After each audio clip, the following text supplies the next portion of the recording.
Well, hello there, Jefferson Avenue friends.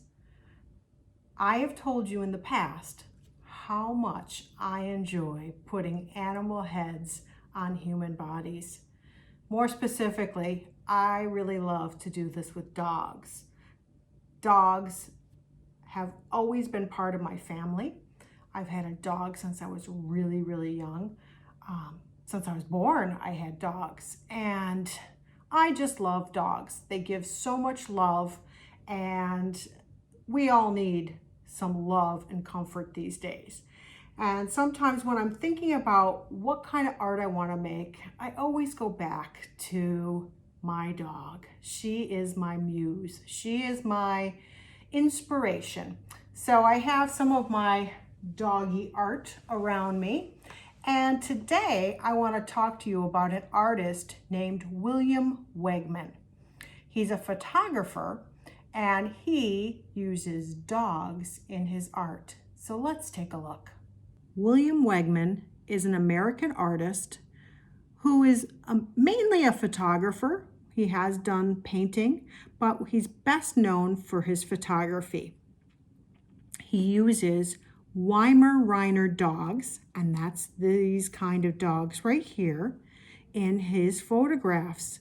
He has had many beloved Weimaraners in his photographs throughout his time, but what he does is he trains the dogs to stand and pose and sit, and they are very good at posing for his photos.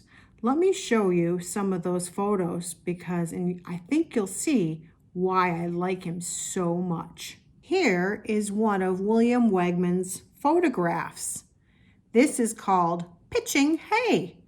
You can see that the doggy looks like a farmer. He has the dog posing and a person working with the dog who's posing behind them. So we have people's hands, we have the pitchfork and the clothes. So it looks like the doggy is a farmer. He's set this up and the dog poses while he takes this photograph. Isn't that cool? Isn't it funny? What a good dog. I don't think my dog would sit long enough or let me put the clothes on it. I don't think she would allow for that. It's hard enough to get a good picture of her. She won't sit still. So he has these doggies trained really well to take these pictures. Let's look at another one. I thought this one was really cute. This one is called Being Human. I liked this one with the doggy in the rain slicker and the umbrella. Sometimes they have dog slickers, little dog raincoats that you can actually put on your dog, but my doggy doesn't like that very much. Look at those beautiful blue eyes on the Weimaraner. Isn't that pretty? What a beautiful dog. And finally, I want to show you this picture because this is a picture from one of William Wegman's children books. I have a couple of his Flo and Wendell children's books at school. I don't have them home with me, unfortunately, but they have the little Weimaraner puppies that he has taken photographs of, and then he's done some mixed media.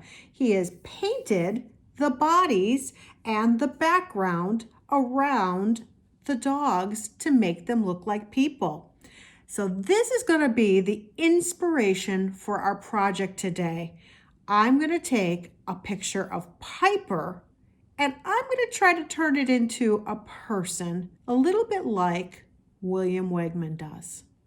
So the first thing you're going to need to do to make this project is you're going to need to take a photograph of your dog. Now, if your dog's anything like Piper, sometimes it's hard to get her to sit still long enough to take a photograph. But the other day, she was lying in the sunshine and I was able to take a photograph of her. Really, she was so good. You could take a photograph of your cat. I'm thinking of some of you out there that are cat people. Josie, Mia, you are some of my cat friends. So it doesn't have to be a dog, doesn't have to be a cat. It could be any kind of animal. So you could either take a photograph, or you could find one online and print it out, or you could find a picture of an animal in a magazine. And then we're going to get started cutting out the head of the animal. We're going to use that photograph to create a whole body. We're going to use the picture as the head, and then we're going to draw the rest of the body so it looks like a human. I have everything I need to make a picture so it looks like one of William Wegman's dog photographs. I have my picture of Piper that I printed it from the computer. I erased the rest of her body, so I just have her head. I happen to do that in Photoshop. You don't have to do that. You could print the whole picture and then just cut out the head. But I went ahead and I made just the heads, so I have these all set and ready for me to cut out. I have a pair of scissors, I have a glue stick, and a pencil. So let's get started with our cutting. I'm ready to cut. And what I suggest, if you have a whole bunch of pictures like I do on one page, cut it so that you have one at a time to work with, because now it's going to be a whole lot easier to get into all those little details when I cut. So I can cut away those big areas first, cut around the whole ear and the head, and get rid of some of that extra paper right out of the way first. And that way it makes it much easier for me to get in here and cut out around the inside of the ear and get like that without cutting out or cutting off any of my important parts like its ear. So I'm going to be super careful and cut. I have one already cut. Take care of my scraps. So I have a head already cut out. There it is right there. I have the head completely cut out, and now I'm ready to glue. So I'm going to look on my paper, and I need to give some thought to, well, what kind of body might I want to make my animal? So I've thought a little bit about where I want my head to be glued down. So I have a scrap paper and my glue stick, and I'm going to flip my head over, put a little bit of glue on the back of my dog's head, and now I'm going to glue it down. I'm going to put it right over here. I'm going to tip it just a little bit, because sometimes dogs tip their heads ever so slightly, gives it a little bit more interest. And now I'm ready to think about the body.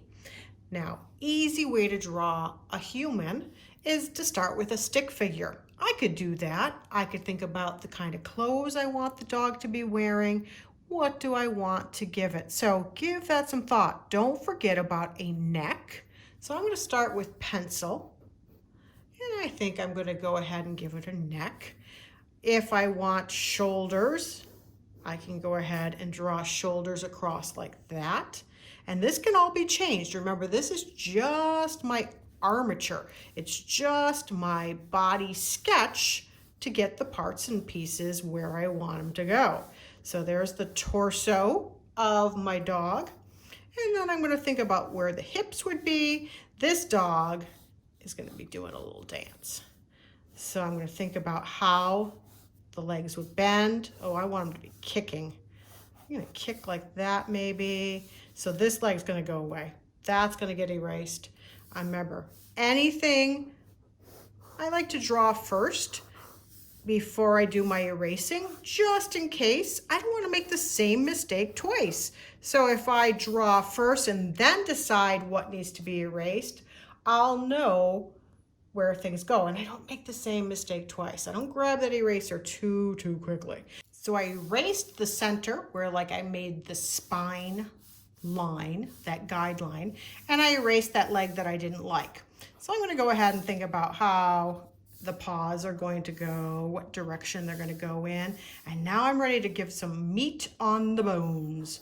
So I'm going to kind of connect and come up here, the elbow, the paw, like that. That line in the middle, that will all get erased later on. And here for the legs. This leg looks a little short. I think I need to make it a little longer. So I'm going to do that. Yeah, I can always fix it up as I go along and make my changes.